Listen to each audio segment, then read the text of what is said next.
Success the school के जिम्मेदारान की जानिब से लड़कियों की मेयारी तालीम और दीनी माहौल में तरबियत के लिए टोली चौकी और पुरानी हवेली ब्रांच में लड़कियों के लिए एक्सक्लूसिव स्कूल का क़याम अमल में लाया गया है। तो जल्दी करें, सही वक्त पर दुरुस्त फैसला लें और अपनी शहजादियों की तालीम के लिए सक्सेस द स्कूल का इंतखाब करें। आइए नाज़रीन, अगली खबर हम आपको बताने जा रहे हैं जो कि महिला एम्पावरमेंट पार्टी को लेकर है। अब ये सियासी पार्टी जो है हैदराबाद से एमपी सीट लड़ेगी। वहीं पर जो है नूरा शेख ने एक प्रेस मीट मुनक्किद की और उनका ये कहना है कि हैदराबाद ओल्ड सिटी को गोल्ड सिटी बना देंगी। क्यों नहीं बना देंगी? क्योंकि इनके पास खुद की हीरा ग्रुप कंपनी है।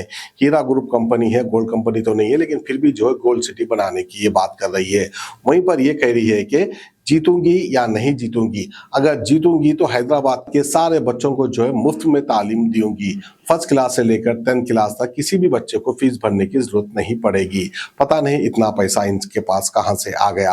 अगर इनके पास में हकीकत में इतना पैसा है तो जितने भी जो है हैदराबाद, गुजरात, बम्बई के लोग इनकी कंपनी में पैसा इन्वेस्ट किए हुए हैं, उनको उनका पैसा वापस कर देना चाहिए। लेकिन पैसा तो वापस नहीं कर रही है, लेकिन इलेक्शन लड़ने की बात कर रही है। वहीं पर जो है बैरिस्टर असदुद्दीन अवैसी को तनकीद का निशाना बनाते हुए कहा कि असदुद्दीन के हल्के में जो है गुंडागर्दी चलती है, कतला होते हैं, अला होते हैं, फला होते हैं। ये अगर जीत जाएंगी तो कुछ भी नहीं होगा। अब ये जीतेंगी या नहीं जीतेंगी पता नहीं, लेकिन हैदराबाद के इन्वेस्टर्स जो है इंतजार में है कि आखिरकार नूरा शेख पैसा वापस कब करेगी। तो आइए नूरा शेख क्या कह रही है, आप सुन सकते हैं। क्योंकि मैं देख रही हूं कि यहाँ पर पुलिस कभी किसी इंसाफ के तहत नहीं जाती। क्योंकि मैंने फिजिकल देखा है कि हमारा जो एक अफिया प्लाजा के ऊपर एक शोरूम था, एक आउटलेट था 10 साल पहले, उसको लोगों ने जबरदस्ती आके कब्जा किया। हमारी ये पार्टी है, हम वो पार्टी के लीडर, ये पार्टी के लीडर, एक हरा भरा शोरूम आप देख सकते हैं अच्छी तरीके से, और उसको कब्जा किया गया। मेहदीपट्टनम के पुलिस स्टेशन में मैंने 3 बार एफआईआर किया। क्या फायदा है? वो एफआईआर एक पेपर के बराबर है, कुछ मतलब ही नहीं रखता। और उल्टा जिन लोगों के ऊपर जुल्म चला है उनके ऊपर एक्शन लेने के लिए आ जाती, और जो चीजें जहां पर जुल्म होता है वो जुल्म को हटाने के लिए कोशिश नहीं करते। आज मैं इसलिए ये बातें बताती हूं कि मुझे कभी किसी वक्त में भी ये बातें सुनाने की जो है जरूरत पड़ती थी तो मैं वक्तन ब वक्तन सुनाती रही, मगर मैं इसलिए सुनाना चाहती हूं कि आज यहाँ कई मुसलमान इस तरह से हुकूमत के नीचे जो है दबे हुए हैं और शिक्षाएं ले रहे हैं, उनको इंसाफ नहीं मिलती है। कई घरों पे कब्जे हैं, कई प्रॉपर्टियों पे कब्जे हैं। जो ताकतवर जो पॉलिटिशियन है वो कब्जा करके बैठ गया है अच्छे अच्छे गरीब लोगों के। मेरे पास 100 से ज्यादा, 1000 से ज्यादा केसेस ऐसे आते हैं और बताते हैं कि आप हमारे घर पे कब्जा हो गया है, हमारी प्रॉपर्टी पे कब्जा हो गया है, यहाँ फलाने जगह पे कब्जा हो गया है। मैं बोल रही हूँ कि तुम लीगल क्यों नहीं जाते, तुम जाकर एफआईआर क्यों नहीं करते, तुम बताते क्यों नहीं? आपा इंसाफ कौन करेगा हमारे लिए? क्योंकि यहाँ पर पुलिस पे भी प्रेशर बनाया जाता है कि अगर गलत भी क्यों ना हो तुम जो है उसके ही ऊपर जो है जुल्म कर लो। तो फिर इसी तरह से काफी मर्डर हुए, यहाँ पर रोडों पे मर्डर हुए और वो फाइल 3 महीनों में क्लोज हो जाते हैं। और 2 लड़के जो काम नहीं आने वाले जो मारने लगाते हैं वो लोग अलग होते ही, वो फाइल 2 महीनों में क्लोज हो जाते हैं। कई वक्फ बोर्ड के प्रॉपर्टियों पे कब्जा हुआ, कई वक्फ बोर्ड के प्रॉपर्टियां सेल किए गए और कहते हैं मुसलमानों की बातें, मुसलमानों की मदद। कई वक्फ बोर्ड के प्रॉपर्टियों को जो है सेल किया गया, यहाँ तक कि कब्रिस्तानों के प्रॉपर्टियों को सेल किया गया, यहाँ तक कि बहुत सारे जुल्म जो है यहाँ पर हो रहे ही मुसलमानों के नाम पर। अगर आप सबकी साथदारी रही, आपकी आवाज मेरे साथ रही, तो इंशाअल्लाह ये इलेक्शन लोकसभा में कंटेस्ट करके और जीत के आपके जो ख्वाब है हैदराबाद के, उसको मैं सच करना चाहती हूँ। मैं पिछले दिनों में भी बताई थी, मैं वर्ल्ड सिटी को गोल्ड सिटी बना दूंगी, वर्ल्ड सिटी का नाम हटा दूंगी और वर्ल्ड सिटी को वर्ल्ड रखने का हटाकर मैं न्यू सिटी बनाकर जो है आप सबको जो है एक अच्छा प्लेटफॉर्म देना चाहती हूँ।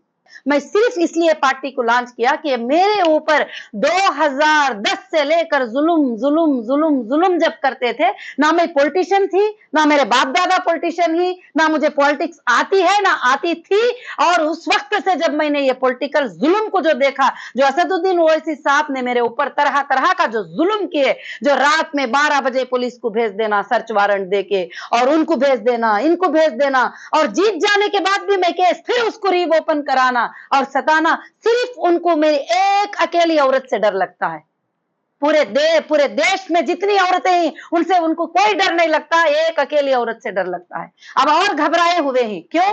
कि उनके ऊपर नीचे की कोर्ट में 100 करोड़ का मानहानि केस जो है मैं जीत चुकी हूं। अब वो हाई कोर्ट को गए हैं स्टे लाने के लिए। क्यों कि एक औरत होने के नाते मुझे बहुत सताया गया है। आप सबको मालूम है कि मेरे ऊपर नाहक का इल्जाम का एफआईआर चलाया गया और एफआईआर उस वक्त मेरे ऊपर बांधा गया जबकि मेरे पूरे शोरूम रनिंग थे, मेरे लोग हरे भरे जीते थे, मेरे आईबीजी के पूरे मेंबर पूरे इंडिया में पूरे मुसलमान आराम से जीते थे। ये मुसलमान का भाई कहने वाला उन सब के गले दबाने की कोशिश किया, उन सब के पेटों को जो है ये आज भी जो चीजें रिलीज नहीं होने के लिए पूरे ताकतें उनके जितने ही लगा रहे हैं। जब से मेरी एक ही आवाज है, मैं कहीं भी गलत नहीं हूं। मैंने हाई कोर्ट में जीत कराई, मैं सुप्रीम कोर्ट में जीत कराई, मैं बोली कहां पर मैंने स्कैम किया, कहां पर गलत किया, आप बताइए, प्रूफ कराइए मुझे। कौन सी बयान को डुबाया है, किसको डुबाया है, क्या किया है। आज मैं ये बात बताना चाहती हूं, मैं ये इन जुल्मों को खत्म करने के लिए मैं हैदराबाद का इलेक्शन लोकसभा का एमपी का मैं कंटेस्ट करना चाहती हूं। जीत हार तो अल्लाह के हाथ में है, मैं आप सबकी इंसाफ के लिए आवाज उठाना चाहती हूं इंशाअल्लाह। और वैसे जी एमईपी महिला empowerment party, justice for humanity, people act में नेशनल पार्टी रजिस्ट्रेशन है। इंशाअल्लाह हमारी पार्टी टोटल इंडिया में भी जहां पर एस्पिरेंट अच्छे आते ही वो कंटेस्ट करने की कोशिश करेगी। आप जीत जाते तो मैडम क्या अवेयरनेस लाएंगे हैदराबाद की? मैं जीत जाती तो मेरे हैदराबाद के हर बच्ची के स्कूल की फीस फ्री होगी, हर बच्चे की फीस एलकेजी से लेकर 10 तक मैं फ्री करूंगी और किसी माँ बाप को बच्चों को पढ़ाने की फिक्र नहीं, पूरी पढ़ाने की जिम्मेदारी मैं ले लूंगी। और मेरे हर बच्चे को जो जॉबलेस होकर घूम रहा है मैं उसको जॉब दिलाऊंगी। और जो बच्चा जो बाप ऑटो ड्राइवर, बच्चा भी ऑटो ड्राइवर, उनका बच्चा भी ऑटो ड्राइवर, मैं उनको पढ़ाकर बड़े बड़े इंजीनियर और डॉक्टर बनाना चाहूंगी। हर वो औरत बच्ची को मैं बहुत बड़ी पढ़ाई देना चाहूंगी। हर बेघर को घर दिलाने के लिए इंसाफ लाऊंगी और वो इंसाफ लाने के लिए स्टेट गवर्नमेंट से क्यों ना हो, सेंट्रल गवर्नमेंट से क्यों ना हो, लड़कर लाने की ताकत और पावर रखती हूं। मैं उनके हुकूक को लाने की पावर रखती हूं। अब ऐसा नहीं कि आज वर्ल्ड सिटी में कचरा जिधर पड़ा है कचरा वैसे ही पड़ा है, पुराना घर जैसा पड़ा है वो पुराना घर वैसा ही पड़ा है। अगर मच्छर सबसे ज्यादा कहीं पे है तो वही एरियाज में है जहां पर हमारे मुसलमान जीत कर कभी नजर नहीं डालते, कभी वो नालों पर नजर नहीं डालते, कभी वो बुरे गंदे रोडों पर नजर नहीं डालते। वो सब मैं क्लीन कराकर आपको एक सिंगापुर के जैसी सिटी बनाकर बताऊंगी और आपको इंटरनेशनल के जैसी सिटी बनाकर बताऊंगी। मुझे एक 5 साल आप सब मौका देंगे, आप मुझे ताकत देंगे। मुझे बहुत सारे धमकियां, मार देने की धमकियां, इलेक्शन में खड़े तो बहुत सारे चीजें और ऑलरेडी पहले दिनों में किए भी, मगर मैं हिम्मत से आपके इंसाफ के लिए लड़ने आती हूं।